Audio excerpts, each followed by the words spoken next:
여러분 안녕하십니까? 센 경제현장 오늘의 주요 뉴스입니다. 지난해 신한, KB, 우리 등 국내 주요 금융사들의 실적이 저금리 기조 속에서도 반등에 성공했습니다. 현대차그룹의 정몽구 회장과 정의선 부회장이 현대글로비스 지분 매각에 성공하면서 1조 원 이상의 현금을 확보하고 일감 몰아주기 규제 대상에서도 벗어나게 됐습니다. 권오준 포스코 회장이 올해를 재무성과 창출의 해로 규정하고 순이익 2조 원 이상을 달성하겠다고 밝혔습니다. 정부가 앞으로 5년을 인구 위기를 극복하기 위한 마지막 골든타임으로 보고 출산율을 높이는 데 정책 역량을 집중하기로 했습니다.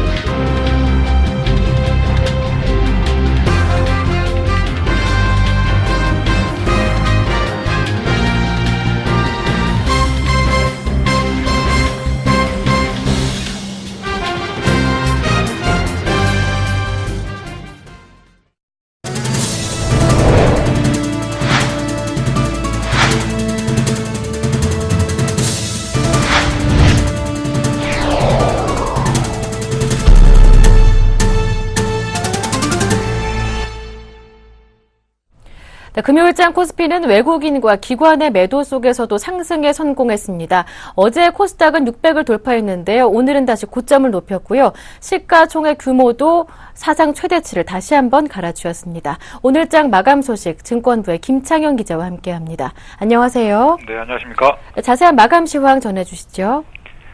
코스피 지수가 개인의 대량 매수에 힘입어 상승 마감했습니다.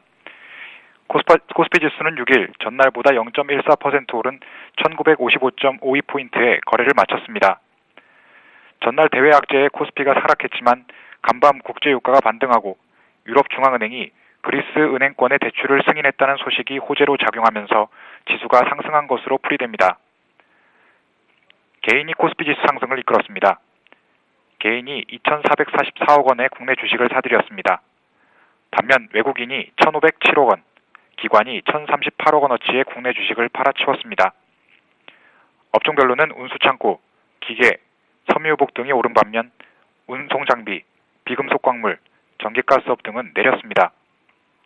시가총액 상위 종목 중에서는 제일모직, 삼성생명, 삼성전자 등이 1% 이상 올랐고 현대모비스, SK하이닉스, 삼성 SDS 등은 내렸습니다. 정몽구 현대자동차 회장과 정의선 부회장이 현대글로비스 지분의 블록딜을 진행하는 과정에서 대주주 보호예수 기간 연장으로 당초 시장 기대와 달리 지배구조 개편 속도가 늦어질 것이라는 우려가 제기되면서 현대모비스의 주가가 특히 크게 내렸습니다. 코스닥 지수는 전날보다 0.55% 오른 604.13포인트에 장을 마감했습니다. 코스닥 지수는 이날 전날 6년 반 만에 600선을 돌파한 뒤 상승세를 이어갔습니다. 서울 외환시장에서 원달러 환율은 전날보다 80전 내린 1,089원 70전에 거래를 마쳤습니다. 한편 600선이라는 마일벽을 넘은 코스닥에 이제는 연기금이 힘을 실어주면서 추가 상승을 이끌었다지요? 네, 그렇습니다. 어제 6년 8개월 만에 최고치를 갈아치운 코스닥 지수가 오늘도 상승세를 이어갔습니다. 지수가 오름세를 이어가고 있는 가운데 코스닥 강세의 숨은 공신으로 주목받고 있는 연기금이 연초 이후 이날까지 2,200억 원가량을 순매수하면서 앞으로 코스닥의 추가 상승을 이끌 수 있을지 관심이 집중되고 있습니다. 코스닥 지수는 이날 604.13포인트의 거래를 마치며 전날에 이어 600선에 안착하는 흐름을 나타냈습니다. 개인과 외국인이 코스닥 종목들을 순매도했지만 기관이 683억 원어치 사들이며 지수 상승을 견인했습니다. 특히 연기금과 보험이 올 초부터 꾸준히 순매수를 기록하면서 코스닥 시장의 열기를 이어가고 있습니다. 연기금은 올해 들어 2,226억 원, 보험은 1,406억 원을 순매수했습니다. 연기금은 지난해 12월 셋째 주부터 8주 연속 순매수를 이어가고 있습니다. 이는 지난해 6월부터 8월까지 이후 최장기간 순매수 행진입니다. 연기금이 올 들어 가장 많이 사들인 매수 상위 종목은 성장성과 실적 기대감이 높은 엔터테인먼트주와 게임주에 집중되어 있습니다. 핀테크 수혜주로 분류된 다음 카카오를 864억 원 순매수하며 가장 많이 사들였고 한류 열풍을 바탕으로 해외 시장을 확대하고 있는 CJ E&M, SM, YG 엔터테인먼트 등도 순매수하고 있습니다. 이어 내추럴 엔도텍, 위메이드, 산성 LNS, 컴투스, 뉴, DTNC 등이 연기금 순매수 종목에 이름을 올리고 있습니다. 그동안 연기금을 비롯한 기관 투자가들은 코스닥 시장을 외면해왔습니다. 코스닥 종목의 시가총액 규모가 유가증권 대비 상대적으로 작아 큰 돈을 움직이는 연기금이 투자하기 적절하지 않았고 횡령과 배임 등이 빈번해 투자 위험이 높다는 불신이 깔려 있었기 때문입니다. 네, 말씀 잘 들었습니다. 지금까지 서울경제신문 증권부의 김창현 기자와 함께했습니다. 고맙습니다. 네, 감사합니다.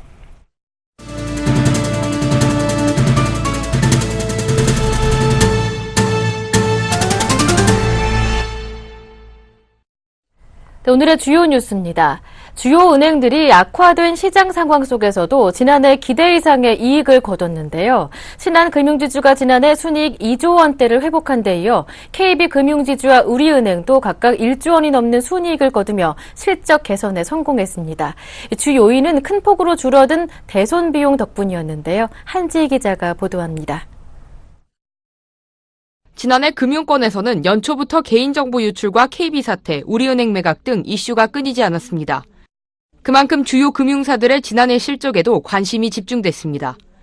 실적 공개 결과 주요 금융사들의 지난해 순이익은 재작년 금융지주의 실적 악화를 불러왔던 대규모 기업 부실 영향이 줄어들면서 증가한 모습을 보였습니다.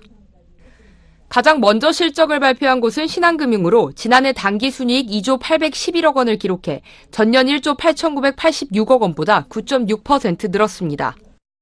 두 차례 기준금리 인하로 대출 신장세가 계속됐고 리스크 관리를 통해 대손 비용을 덜 쌓았기 때문입니다. 신한금융의 지난해 대손 비용은 9,499억 원으로 전년 대비 20% 이상 감소하며 주요 금융사들 중 가장 적은 비용을 보였습니다. 재작년 5,377억 원의 적자를 기록했던 우리은행은 지난해 1조 2,140억 원의 이익을 내며 흑자 전환에 성공했습니다. 1년 만에 순이익이 2조 원 가까이 늘어난 것입니다. STX 조선해양과 성동 조선해양 등 부실기업의 여신을 2013년에 털어내며 대손 충당금을 줄였고 계열사였던 경남은행과 강주은행을 분할 매각하는 과정에서 발생한 법인세 6,043억 원 환입도 순이익 규모를 키웠습니다. 조직 내용으로 수장과 임원진이 대거 교체된 KB금융도 지난해 당기 순이익 1조 4천억 원을 달성하며 전년에 비해 10.2% 늘었습니다. 실적 호전의 배경은 역시 대손 비용이었습니다. KB금융의 지난해 대손 비용은 1조 2,280억 원으로 2013년보다 2,155억 원 줄었습니다. 반면 하나금융의 당기 순이익은 제자리 걸음에 그쳤습니다.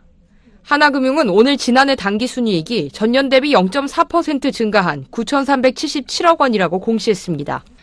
하나은행은 대손 비용 감소 덕분에 전년 대비 21.2% 증가한 8,561억 원을 기록했지만 외환은행의 지난해 순이익은 17.8% 감소한 3,651억 원을 기록했습니다. 대한전선에 대한 지분평가 손실과 모뉴엘 무역 보증 등 2천억 원의 일회성 손실이 발목을 잡았습니다.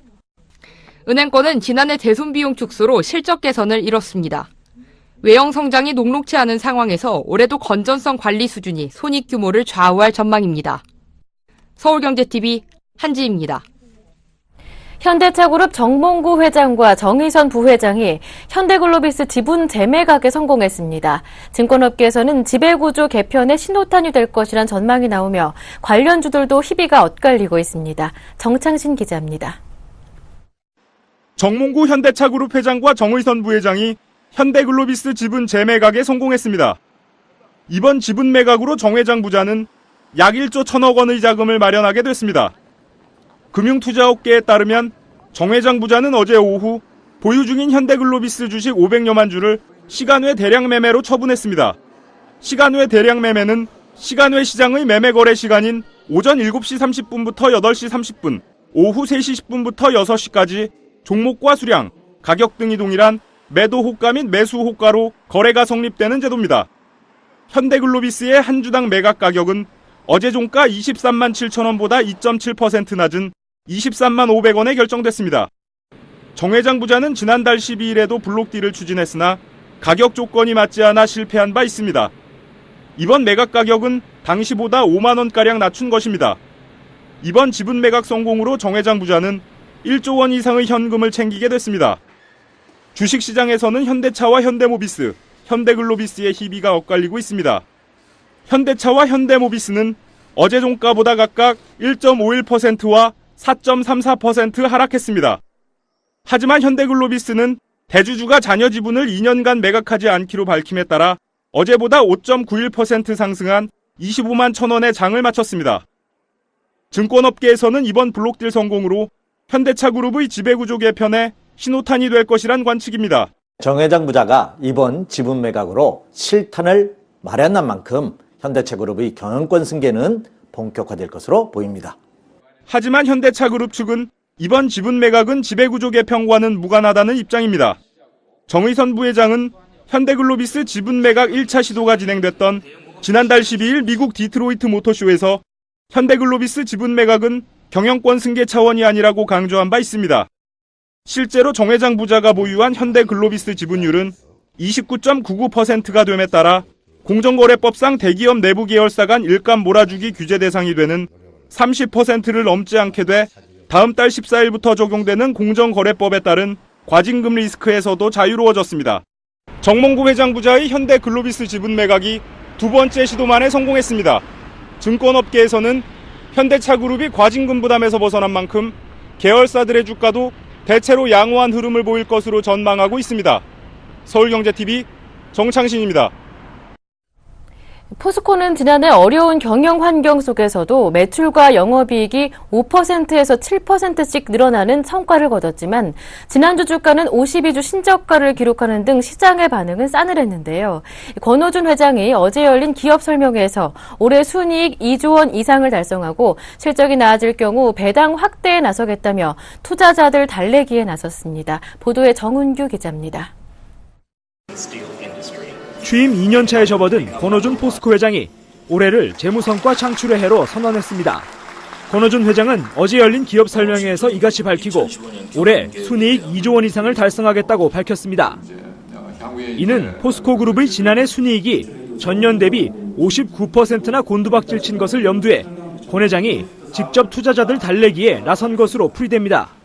그룹사 전반에 대한 세무조사 추진과 일부 투자 주식에서의 평가 손실로 인해서 단기 순이익은 5,500억 수준으로 주가도 약세를 보여서 주주 및 투자가 여러분께 많이 실망을 드려서 대단히 죄송하게 생각하고 포스코 그룹은 지난해 매출 65조 984억 원, 영업이익 3조 2,145억 원을 달성했습니다.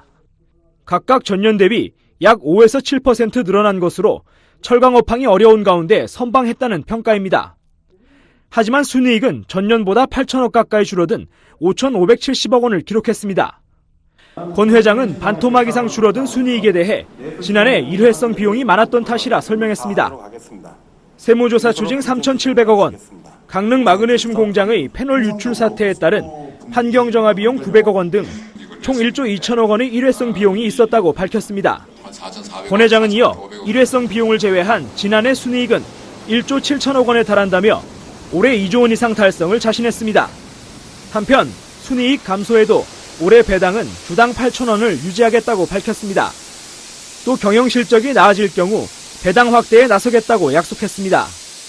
이를 위해 포스코는 고수익 제품 판매 비중을 36%까지 끌어올려 수익성을 강화하고 20건의 구조조정을 단행하는 등 재무구조 개선 작업을 지속해 나갈 방침입니다. 지난해 5조 4천억 원이었던 투자비는 4조 2천억 원으로 줄이기로 했습니다. 포스코 그룹은 올해 매출 목표를 지난해보다 3.5% 늘어난 67조 4천억 원, 포스코 단독으로는 0.3% 늘어난 29조 3천억 원을 제시했습니다. 철강 업황은 올해도 크게 개선되지 않을 것으로 예상되는 가운데 권 회장이 약속대로 재무 성과를 이뤄내 내년 이맘 배당 확대에 나설 수 있을지 관심이 집중됩니다. 서울경제TV 정훈규입니다. 정부는 앞으로 5년이 저출산으로 초래된 인구 위기를 극복할 수 있는 마지막 골든타임이라고 보고 출산율을 끌어올리는 데 정책 역량을 집중하기로 했습니다. 특히 늦게 결혼하는 풍토가 저출산의 중요한 원인이라고 판단해 만원 추세를 완화하는 데 정책의 초점을 맞추기로 했습니다.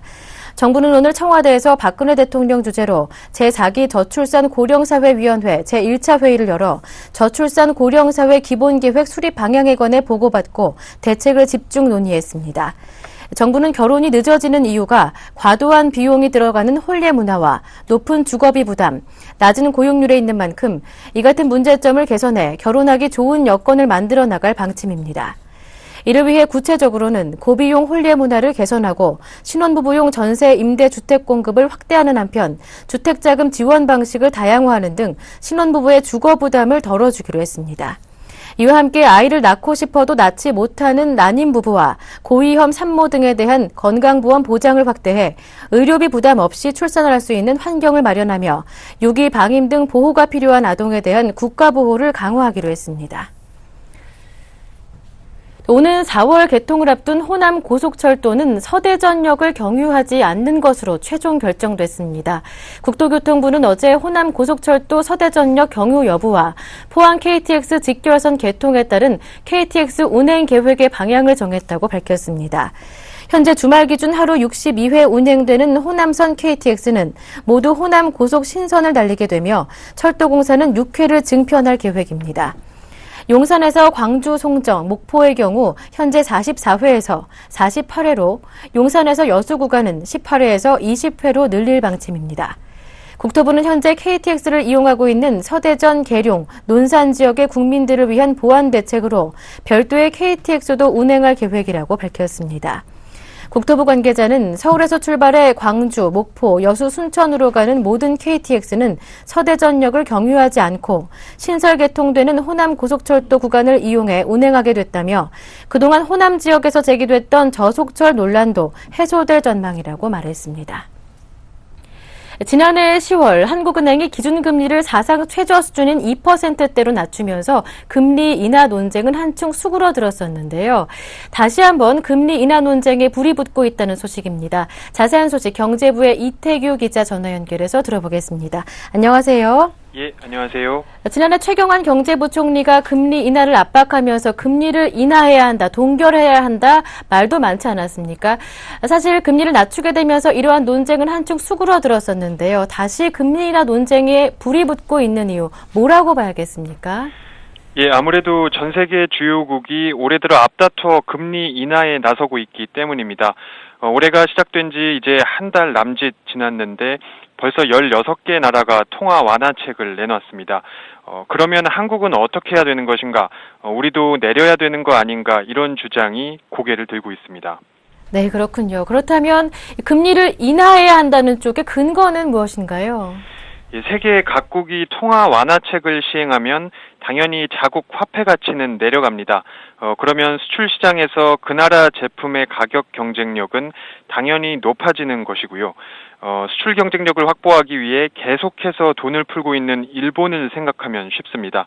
반면 우리나라 화폐 가치가 제자리를 유지하고 있어도 다른 나라 수출 제품의 가격이 저렴해지니까 상대적으로 우리 수출품은 피해를 입게 됩니다. 한마디로 원화 가치가 고평가되면서 안 그래도 흔들리는 우리 수출이 직격탄을 맞을 수 있다는 것이 주된 이유입니다. 그리고 사실 우리나라의 4분기 경제 성장률도 굉장히 둔화됐고 물가의 상승률 마찬가지로 굉장히 둔화가 되지 않았습니까? 이러한 측면에서 본다면 금리 인하도 가능할 수 있을 것 같은데요. 어떻습니까? 맞습니다. 지난해 4분기 성장률이 전기 대비 0.4%로 예상치인 1%를 크게 밑돌았고요. 1월 물가 상승률도 담배값 인상분을 제외하면 0.2%로 디플레이션 우려를 키우고 있습니다. 이런 상황에서 금리를 동결할 이유가 없다는 주장에 더욱 힘이 실리고 있습니다. 하지만 문제는 이렇게 금리를 내리게 되면 가계부채는 더 늘어날 수 있다는 위험성인데요. 어떻게 보시는지요? 그렇습니다. 금리 인하 반대론자의 주된 근거도 그것입니다. 우리 가계부채는 1,060조 원을 넘어섰는데요. 지난해 두 차례 금리를 낮추고 정부의 부동산 대출 규제 완화까지 시행되면서 크게 불어난 것입니다. 여기서 또 금리를 낮추면 가계부채가 걷잡을 수 없이 늘어날 것이란 우려가 나오고 있습니다. 또 올해 하반기에는 미국이 금리를 인상할 것으로 보이는데 그렇게 되면 우리 시중금리도 오를 것이고 가계의 이자 부담은 눈덩이처럼 불어날 것이란 주장입니다. 또 한 가지 문제점은요. 금리를 낮춘다고 해도 과연 원화가 약세로 돌아설 수 있을 것인지 장담할 수 없다는 부분인데요. 맞습니다. 전문가들은 원화가 기축통화가 아닌 이상 이 금리를 낮춘다고 약세로 돌아선다는 것을 장담할 수 없다고 말합니다. 또 사실 우리 제품 경합도 이런 것들을 따져봤을 때 수출에 영향을 주는 것은 이 원달러, 원엔 이 두 가지 환율 정도인데 이 최근 원화는 달러나 엔화에 비해서는 약세를 보이고 있어 이 금리 인하론자의 우려는 과장됐다고 반박하고 있습니다. 이외에 현재 금리가 높아서 기업들이 투자를 꺼리고 있는 상황이 아니므로 이 금리 인하보다는 구조개혁에 매진할 때라는 지적이 나오고 있습니다. 네, 오늘 말씀 잘 들었습니다. 지금까지 서울경제신문 경제부의 이태규 기자와 함께했습니다. 고맙습니다. 예, 고맙습니다.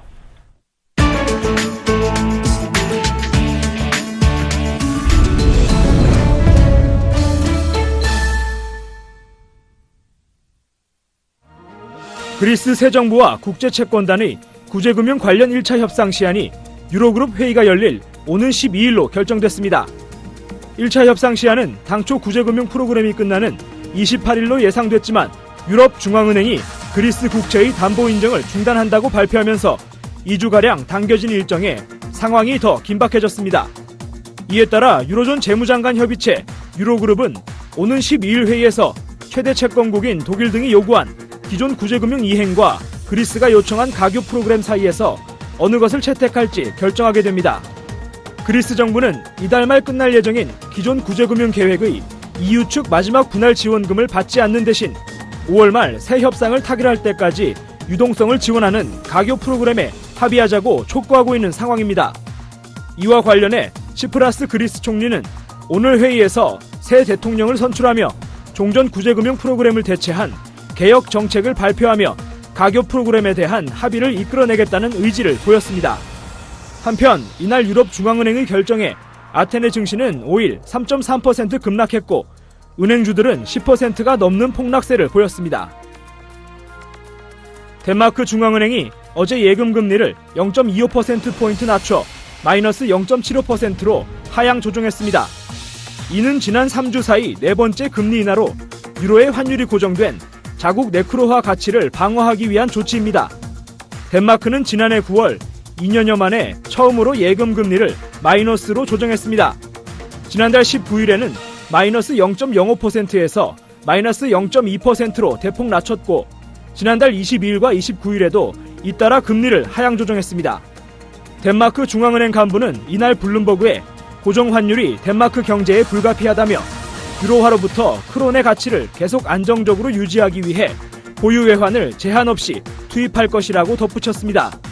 덴마크 중앙은행은 지난 3일 환율 방어를 위해 GDP의 약 6%에 해당하는 1063억 크론에 우리 돈으로 약 17조 7천억 원을 투입했습니다.